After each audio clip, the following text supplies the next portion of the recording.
Bismillahirrahmanirrahim. Assalamualaikum warahmatullahi wabarakatuh. Baik, di sini saya perkenalkan dulu sebelumnya. Nama saya Muhammad Fikri Zailani dengan NIM 122705078, jurusan Teknik Informatika, mengenai tugas akhir dari mata kuliah Strategi Algoritma, yaitu untuk menjelaskan model algoritma, salah satu model algoritma berbahasa Python, bahasa pemrograman Python.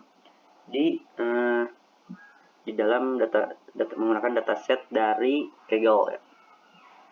Baik, di sini saya akan menggunakan model multiple linear regression.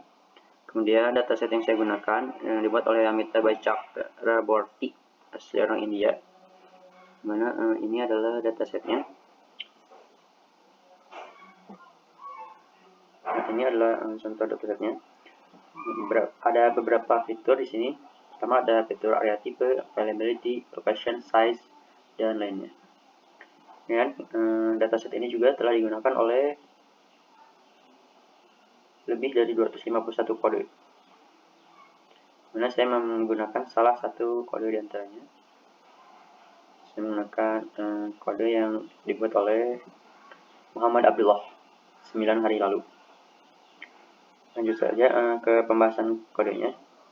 Sini saya juga telah menyalin kodenya ke dalam Google Colab dan menambahkan komentar agar lebih mempermudah menjelaskannya. Baik, untuk yang bagian pertama, kita akan mengimpor library dan juga membaca dataset, di mana kita akan mengimpor library yang dibutuhkan seperti Pandas, NumPy, Matplotlib, Seaborn, dan Warnings.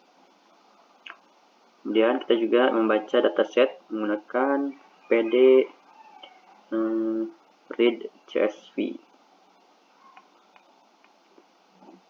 Kita bahas sedikit dulu di mana Pandas ialah manipulasi dan analisis data berbasis tabel. Kemudian NumPy, library NumPy adalah untuk komputasi numerik, sedangkan library Matplotlib dan Seaborn fungsinya adalah untuk membuat visualisasi grafik dasar.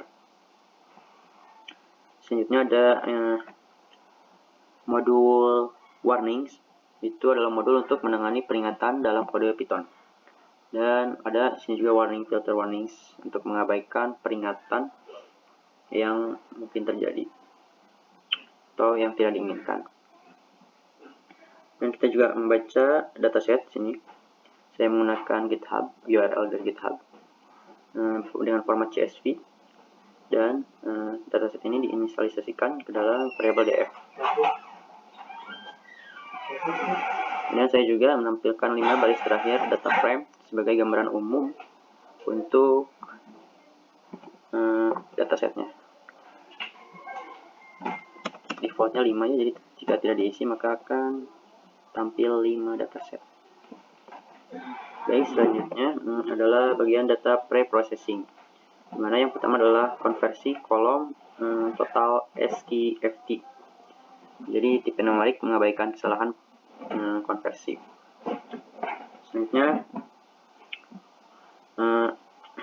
jika ada data yang tidak bisa dikonversi seperti teks atau nilai tidak valid, maka akan diubah menjadi none untuk penanganan lebih lanjut. Selanjutnya adalah menghitung jumlah missing value dalam setiap kolom setelah konversi. Ini adalah bagian dari penanganan nilai hilang. Kemudian kita akan memeriksa jumlah nilai yang hilang di setiap kolom untuk menentukan langkah penanganan nilai hilang. Ini adalah outputnya. Selanjutnya kita juga akan menghitung jumlah baris untuk mengetahui ukuran dataset dengan menggunakan script berikut ini. Kemudian ini juga dilihatkan outputnya adalah 13.320. Selanjutnya kita akan mengubah kolom size, di mana kita akan menghilangkan kata BHK dan bedroom dari kolom size untuk menyisakan hanya angka saja agar memudahkan konversi ke tipe numerik. Kita juga akan mengonversi kolom size menjadi numerik untuk analisis lebih lanjut.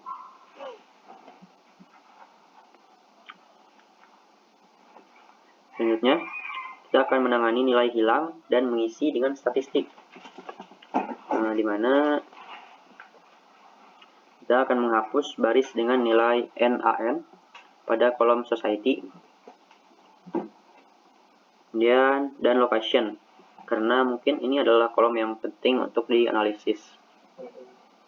Selanjutnya kita juga akan mengisi nilai none pada kolom size, total SKFT, bed, dan balcony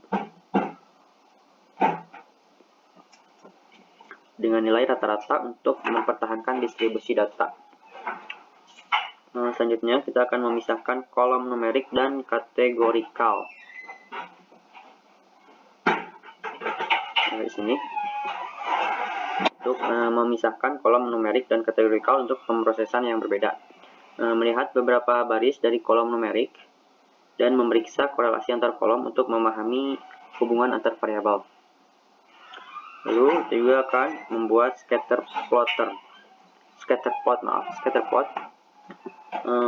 untuk visualisasi awal hubungan antara bed dan price. Ini adalah diagramnya, di mana pada diagram ini dapat kita analisis bahwa di sekitaran bed 2,5 sampai 5 adalah yang paling banyak datanya. Kemudian yang paling tinggi, harga yang paling tinggi berada di bed 5.